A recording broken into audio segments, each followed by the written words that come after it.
চাকরির প্রতিশ্রুতি রাজ্যের মুখ্যমন্ত্রী মমতা বন্দ্যোপাধ্যায়ের। একদিকে চাকরি প্রার্থী যারা যোগ্য, যারা দিনের পর দিন অপেক্ষায় রয়েছেন, চাকরি পাচ্ছেন না, লড়াই করছেন, আন্দোলন করছেন, অপরদিকে ফের একবার চাকরির প্রতিশ্রুতি রাজ্যের মুখ্যমন্ত্রীর মুখে। পড়ুয়াদের জন্য 1 বছরের ইন্টার্নশিপ, সরকারি কাজের প্রশিক্ষণ এবং ইন্টার্নশিপ থেকে সরাসরি সরকারি কাজের সুযোগ ঘোষণা করলেন মুখ্যমন্ত্রী। শুনুন।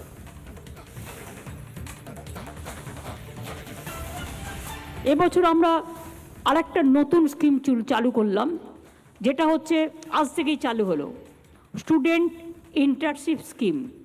এটা কি হবে? আমি চাই ছোটবেলা থেকেই, যৌবন অবস্থা থেকেই, ছাত্র যৌবন থেকেই ছেলেমেয়েরা সরকারি কাজের সাথে প্রশিক্ষণ নিতে পারবে এবং প্রশিক্ষণে তারা যদি সাকসেসফুল হয় তারা প্রত্যেকের সার্টিফিকেট পাবে। 1 বছরের জন্য ইন্টার্নশিপ দেওয়া হচ্ছে 2500 ছাত্রছাত্রীকে, এবছর থেকে চালু হলো। কলেজে যারা পড়বে তাদের এবং কলেজ ইউনিভার্সিটি যারা করতে চায়, তাছাড়াও যদি তারা ভালো কাজ করে তাদের যোগ্যতার মাপকাঠিতে বিচার করে তাদের চাকরিটা রিনিউ করাও যেতে পারে। কারণ মনে রাখবেন, এইভাবে আমরা কিন্তু গ্রাসরুট থেকে কাজের লোক তুলে আনার চেষ্টা করছি। তারা মাসে 10,000 টাকা করে রেমুনারেশনও পাবে যখন তারা ইন্টার্নশিপ করবে। ইন্টার্নশিপে 10,000 টাকা করে রেমুনারেশন, একেবারে গ্রাসরুট থেকে কাজের লোক তুলে আনার প্রচেষ্টা।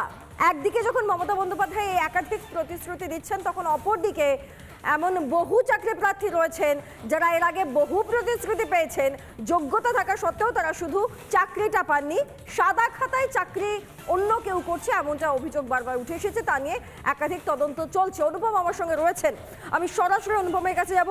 অনুপম, একটাই প্রশ্ন, আজকে একদিকে মুখ্যমন্ত্রী মমতা বন্দ্যোপাধ্যায় 1 বছরের ইন্টার্নশিপের কথা বলছেন, ছাত্র অবস্থা থেকে সরকারি কাজের সঙ্গে যুক্ত থাকার সুযোগের কথা বলছেন, এমনকি 10,000 টাকা রেমুনারেশন দেওয়া হবে এটাও বলছেন। আর অপরদিকে চাকরি প্রার্থীরা যারা যোগ্য, যারা রাস্তায় বসে আছে, তারা আজকেও চাকরি পায়নি, তাদের প্রতিক্রিয়াটাও আজকে জানতে ইচ্ছা করছে। অনুপম।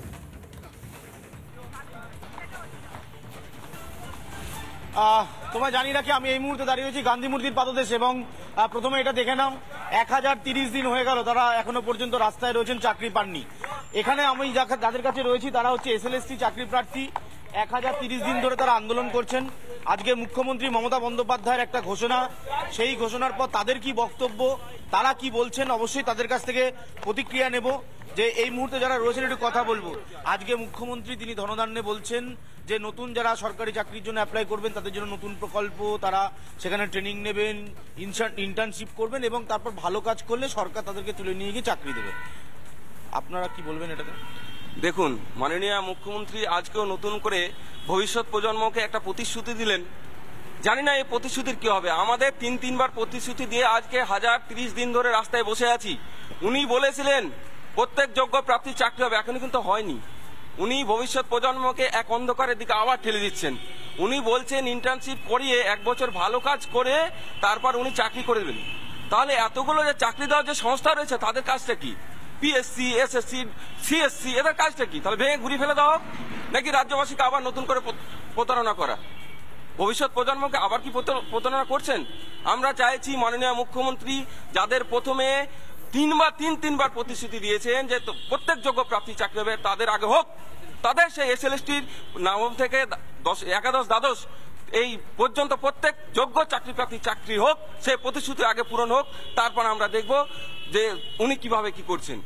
আমি বলছি পাবলিক সার্ভিস কমিশন রয়েছে, এসএসসি রয়েছে, পিএসসি রয়েছে, এগুলো তো এরা এখানে সরকারি চাকরি পরীক্ষা নেবেন এনারা, তারপর সেই চাকরির নোটিফিকেশন হবে, পরীক্ষা হবে, লিস্ট হবে, তারপর তো চাকরি হবে। মানে আমি বলছি যে নতুন প্রকল্পের কারণ দেখুন, এটাই তো চাকরি পাওয়ার একটা মেধা যাচাইয়ের এটাই তো পন্থা, যে পরীক্ষার নোটিফিকেশন হবে, সিট সংখ্যা ঘোষণা হবে এবং পরীক্ষা হবে, ইন্টারভিউয়ের মাধ্যমে যারা যোগ্য তারা চাকরি পাবেন। এটাই তো পন্থা হওয়া উচিত।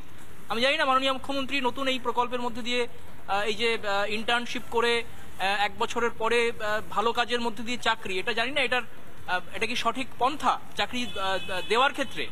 যারা যোগ্য চাকরি প্রার্থী দিনের পর দিন ফুটপাথে দিন যাপন করছেন, প্রায় 1030 দিন হয়ে গেল, তাদের চাকরি দেওয়ার বিষয়ে কিন্তু মাননীয় মুখ্যমন্ত্রী এখনো কোনো রকম বক্তব্য রাখছেন না। ভালো কাজ এই ভালো কাজের ব্যাখ্যাটা আমরা মানে বুঝতে পারছি না। ভালো কাজের ব্যাখ্যাটা কি?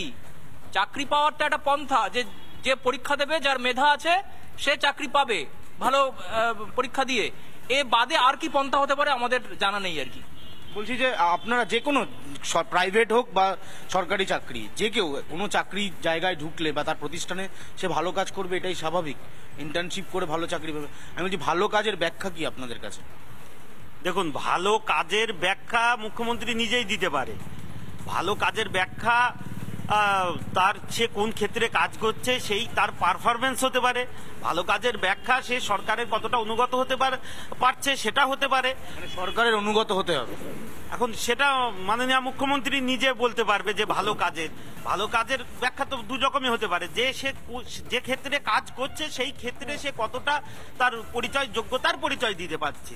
আবার ভালো কাজের ব্যাখ্যা একদল যারা তিনবার প্রতিশ্রুতি পেয়ে আজও রাস্তায় বসে আছেন এবং তারা তাদের যোগ্যতাটা প্রমাণ করেছেন। আর আরেকদিকে দেখা যাচ্ছে রাজ্যের মুখ্যমন্ত্রী তিনি বলছেন যারা ভবিষ্যতের, যারা আগামীতে চাকরি পাবেন তাদের জন্য প্রশিক্ষণের ব্যবস্থা করা হবে। মুখ্যমন্ত্রী এই নয়া প্রতিশ্রুতির পর সুকান্ত মজুমদার তিনি কি বলছেন শুনুন।